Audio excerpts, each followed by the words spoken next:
Бүгінгі видео декреттегі аналарға арналған. Егер сіз декретте отырған ана болсаңыз, бүгінгі видео сізге 100% пайдалы болады. Сондықтан соңына дейін қараңыз. Жалпы мен есімім Бақтыгүл Әділбаева, трансформационный женский коуч, 5 баланың анасы, кәсіпкер ментор боламын. Неге декреттегі теманы қозғап жатырмын? Өйткені өзім 5 баланың анасы болғаннан кейін, 5 рет декретте отырғаннан кейін, декреттегі аналардың темасын айтпай кету мүмкін емес деп ойлаймын. Сондықтан егер сіз декретте отырған болсаңыз, бүгінгі видео 100% сізге арналған. Олай болса бастаймыз. Жалпы декретте отырған кезде, жалпы мен өзім декретте отырған кезде андай бір сезім болады ғой. Как будто сен өмірден бір қалып кеткен секілді, роддомнан келгеннен бастап уже не только инстаграмда, үйдің өзінде де как будто бір болады ғой, бір өзің бір жеке қалып кеткен сияқты, жалғыз қалғандай сезім, вот сондай бір сезімдер болады. Себебі оңай емес, сен үлкен айтқан кезде жұмыс жасап келдің да, яғни сен өлім мен өмірдің арасында болып келдің айтқан кезде. Роддомда жатқан кезде әйел адам уже все кәдімгідей бір өліп бір тіріледі деген әңгіме бар, иә. Вот сондай халде келгеннен кейін, соответственно, біздің қаншама гормон, вот мына жақта миымызда шок, денемізде шок. Вот, соответственно, біздің қалыпқа келуіміз маңызды. Ал біз қалыпқа келмей жатып, мен өзімнің жіберген қателігім, үйге келесің, да 40 күн күтіну керек дейді, бірақ қазіргі таңда білмеймін, 40 күн күтінетін ешкім жоқ шығар, да 10 күннен кейін да инстаграмда продажа жасап жүретін әйелдеріміз жеткілікті. Әрине көп бәрі емес. Сондықтан менің жіберген қателігім, балаларымды босағаннан кейін мен сразу жұмысқа кіріп кететін. Ең бірінші ұлымды босаған кезде де, ол кезде үй жоқ, жағдай жоқ. Соответственно, не істеймін, выживание, ақша табу керек. Роддомнан келем, сразу бір 7 күн жаттым ба, жатпадым ба, уже 8-9 күндері прям қалың киініп, да, көкірегімді жауып, солай товар алып, товар сатып кеткен жайым бар. Енді бұл әркімнің этабы, кезеңі деп айта алар едім. Өйткені менің де бір сол этаптан өтіп, дәл қазір сол осознаниялармен сізбен бөлісу керек болған шығармын. Но қазір 5 баланы босағаннан кейін, 5 балада 5 түрлі этаптан өткеннен кейін, вот точно дәл қазір не керек әйелдердің дәл қазіргі кезде, егер сіз декретте отырсаңыз, сіздің бірінші жасау керек әрекеттеріңізді айтқым келеді. Жалпы ең бірінші қателіктен бастағым келеді. Жалпы менің жіберген қателігім, сонымен қоса маған разборға, консультацияға келетін, коучинға келетін қадымдардың жіберетін ең бірінші қателігі, ол инстаграмда, көбінде инстаграмда трендтің артынан қуып кету. Мысалға, сіз үйде отырсыз да, мысалы мен үйде отырмын, телефон бар, телефон инстаграмға кіреміз, и инстаграмда да мен миллион таптым, мен үй алдым, мен машина алдым, мен Мальдивта жүрмін, Дубайда жүрмін, вот сондай рилстарды көресің. Сен үйде да өзің и так 4 қабырғадан шықпай отырсың, кішкентай балалармен азан болады, тамағы, обед, кеш, тамақ айтқан кезде сен быттың ішінде отырсың, и соответственно сен инстаграмды қарайсың, ана өмірді көресің, как будто уже сен бір басқа әлемде жүрген сияқты, немесе бәріне қалып бара жатқан сияқты, как будто бәрі алда, сен ең артта қалып бара жатқан бір сезім болады, как будто, вот түсіндіре алмаймын, енді түсінесіздер деп ойлаймын, декреттегі аналар, вот сондай сезім болған кезде біз бірінші ойға не келеді, мен де бір нәрсемен айналысуым керек, все, 1 айға толып бастап жатыр ма, 2 айға толып бастады ма, все, мен бір нәрсемен айналысуым керек, вот мен де ақша табуым керек деген не оянады, вот сезім оянады, ой келеді. Ол ой қайдан келді? Ол ой, соответственно, жаңа инстаграмда жүрген қаншама әйелдерді көргеннен кейін, соответственно, сен де солардың қатарына қосылғың келеді. Яғни FOMO деген бар, жалпы бір нәрседен қалып бара жатқандай сезім. Вот осы сезім болған кезде көп әйелдердің жіберетін қателігі, осы кезде менің ең бірінші қателігім, қарыз, кредит, рассрочкаға кіріп басталу осы жерден басталады. Сен, соответственно, сенде өзіңнің доходың жоқ, өзіңнің доходың жоқ, баладан түсіп тұрған доход бар, декретный бар, вот не істеймін, вот білмеймін, примерно 20 мың, 30 мың болса, вот осыған ала салайыншы, төлеп тастаймын. Сен 1 рет курс аласың, 2 рет курс аласың, 3 рет курс аласың, не істейсің, бір қарасаң 2-3 миллион сенде кредит жиналып қалғанда. Яғни егер сіздің дәл қазір как будто вот бір нәрсе жасағым келеді деген сезім болса, бұл қателікті жасамаймыз. Бұл жерде кәсіп жасама, ештеңе істеме деген нәрсе емес. Бұл жерде реально сіз нені қалайсыз? Реально сіздің қандай суперсилаңыз бар, сіздің қандай қабілетіңіз бар, сіздің қолыңызға реально не келеді, соны изучать етіп, соны зерттеп, сол салаға инвестиция жасасаңыз жарасады. Ал көбінде жіберетін қателік қандай? Тренд болатқан товарлардың, тренд болатқан мамандықтың артынан жүгіреді. Яғни қазір тендер дейма, сол тендерға барады. Wildberries дейма, Wildberriesке кетеді. Каспи дейма, Каспиге.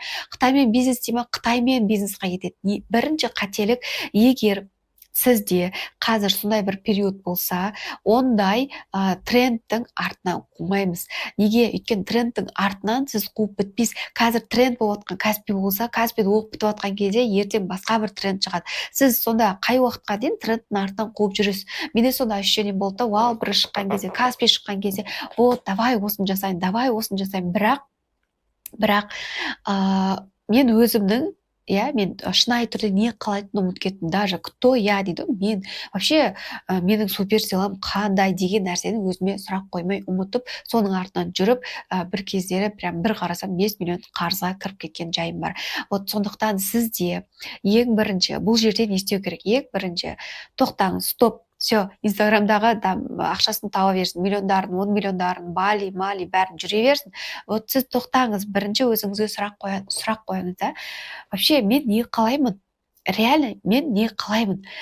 Осы моментте бір кішкентай ғана нәрсе шығуы мүмкін. Просто мен балаларымды тастап, бір 2 сағатқа, может, просто кафеге барып, тыныш бір кофемді ішіп қайту. Вот сіздің қазіргі желаниеңіз сол шығар да. Ал біз осы бір желанияны үлкейтіп, прям миллиондар, Дубайлар дейміз, не істейміз? Осы желанияның артын үлкен кредитке 3 миллион, 5 миллионға түсіп кетіп жатамыз. Сондықтан ең бірінші трендті қумаймыз. Реально сіз нені қалайсыз? Сіздің суперсилаңыз қандай? Сіздің шынымен де қалайтын нәрсеңіз қандай? Айтқанда сүйікті ісіңізді табу. Мысалға, менде анализ аудит деген тест бар да. Егер сізде реально проблема болатса, бір неме айналысам деген бір запрос болса, мысалы менде осы жерде телеграм канал, либо ссылкалар қойып кетем, сол жақта көмекшім номері бар, ссылкаларға кіріп, немесе инстаграм парақшамда аудит анализ, дайректке жазыңыз, мен сізге толық ақпарат беретін боламын. Яғни бұл жерде сіз өзіңіздің 40 минутта сүйікті ісіңіз табатын боласыз. Яғни декреттегі аналардың көбі осындай трендтің артынан қуалап, өзінің шынайы қалауын ұмытып, қарыз кредитке кіріп, выгорание, страдание, депрессия. И так сен депрессияда отырсың, депрессияның атасына кіріп кетеді. Сондықтан ең бірінші не істейміз? Өзіміздің не ұнайтынымызды, сізге не ұнайды, қандай іспен айналысқыңыз келеді, сіздің реально сізге ақша алып келетін және ұнайтын. И так сіз не жақта бала қарап отырсыз да, вот и так сыртқа шығып тағы да сондай миыңызды ашытатын задачаға айналысатын болсаңыз, это сізге двойной удар болады. Сондықтан ең бірінші сізге ол махаббат, энергия беру керек ол жұмысыңыз. Сол жұмыстан сіз энергия алып бастаған кезде, сол энергияны сіз отбасыңызға бересіз. Жалпы женский деньги, женский бизнес бұл когда сізге ұнайтын іспен айналысып, ол ұнайтын сізге энергия беріп, сол энергияны отбасыңызға берген кезде, вот это женские деньги, вот это женская реализация. Сондықтан егер сізде дәл қазір осы этапта жүрсеңіз, өзіңізге тоқтап, стоп қойып, сұрақ қойсаңыз болады. Енді екінші қателік ол эмоциональный шешімдер қабылдау. Негізі инстаграмда көбінде эмоцияға давить етеді, манипуляция, давай сен декретте отсаң, үйт жіберем, бүйт жіберем, вот, күшті. Сіз 4 қабырғаның ішінде отырсыз, үйдің ішінде, сіздің инстаграмда көрген өміріңіз сіздің жақтағы идеальный картинкаңыз. Ал когда сіз жақта выживание, агрессия, вот сондай бір чувствоның ішінде жүрген кезде, жақтағы картинка күшті болып көрінеді, как будто на курсты сатып алсам, мен керемет болып кетемін. Как будто на курсты сатып алсаңыз, өміріңіз күшті болып кететіндей иллюзия болады да. Сондықтан любой курста, любой консультация, ментор, коуч, вот сізді тек қана бір курспен күшті қылып жібермейді. Ол кәдімгідей 2-3 айлық трансформациядан тұратын жұмыс.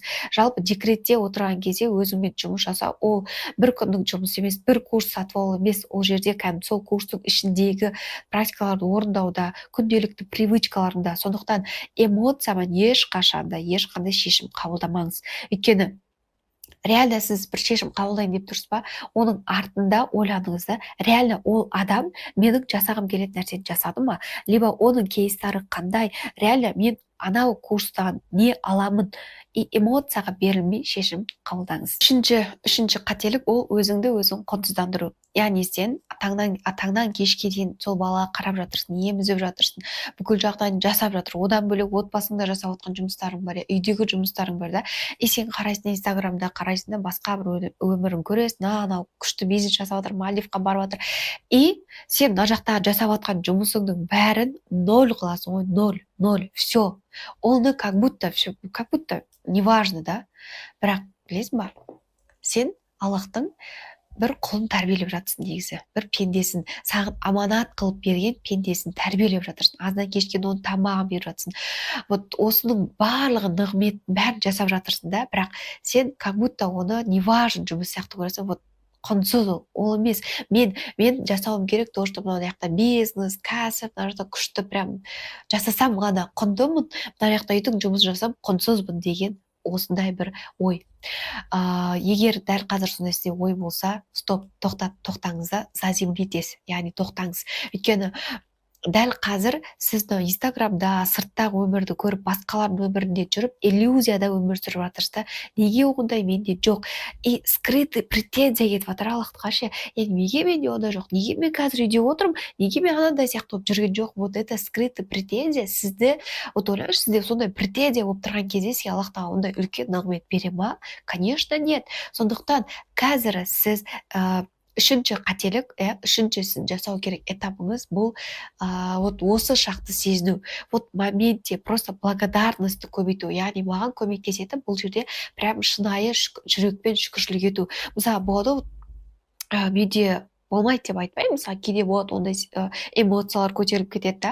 Вот сол моментте мен просто отырамын да, не обязательно күнде шүкіршілік жазу да.